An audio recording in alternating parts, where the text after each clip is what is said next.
আসসালামু আলাইকুম। এ হচ্ছে আমাদের এলাকার কৃষি। এ হচ্ছে এই ভুট্টাটা হচ্ছে কাউসার ভাইয়ের। আলহামদুলিল্লাহ অনেক সুন্দর হয়েছে। সইছে না কিচ্ছু না, আগে দইঞ্চা ছিল, দইঞ্চা কাইটে ডাইরেক্ট বিচি লাগাই দিছে, হালকা সার দিয়ে দিছে। আলহামদুলিল্লাহ ক্ষেত্রে অনেক সুন্দর হয়েছে।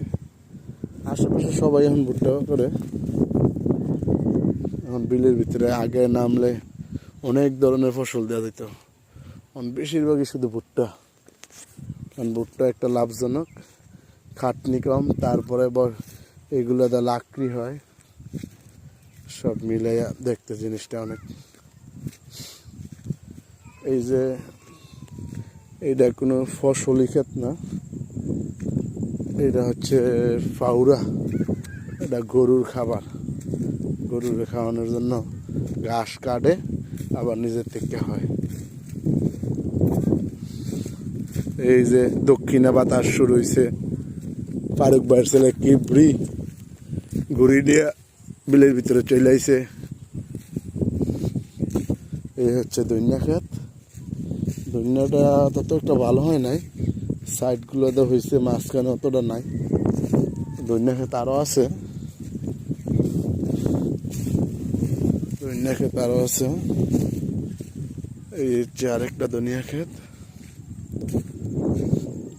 আলহামদুলিল্লাহ এইগুলা যে বিলের ভিতরে কেটা, মানে বাতাস আছে অবশ্য, ঠান্ডা না, কিন্তু জিনিস দক্ষিণা বাতাস তো আর ঠান্ডা হয় না। যে সামনে হচ্ছে সরিষা ক্ষেত, কিন্তু সরিষার ফুলগুলা হয়ে গেছে, ফুল শেষ, বীজ বড় হয়ে গেছে। এটা কিছুদিন হইতে পাইকে দেব। এই হচ্ছে গ্রামের ভিউ।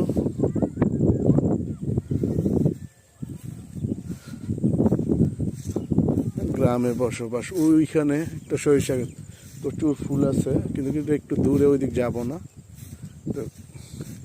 এই যে এই সামনে হচ্ছে ইসমাইল কাকাদের একটা ছোটখাটো পুকুরের মতন করে রাখছে, আইলগুলা বাইদা রাখছে। হয়তো কোনো একটা সুযোগ আসলে ডেজার দিয়ে যদি ভরতে পারে, বইরা বাড়ি বানাই দেব। সাথে আম গাছ, বিভিন্ন গাছ গাছালি লাগাই রাখছে, সবজি গাছও ছিল, লাউয়ের গাছ, টমেটো গাছ, টমেটো, সিম গাছ ভালো হয় নাই।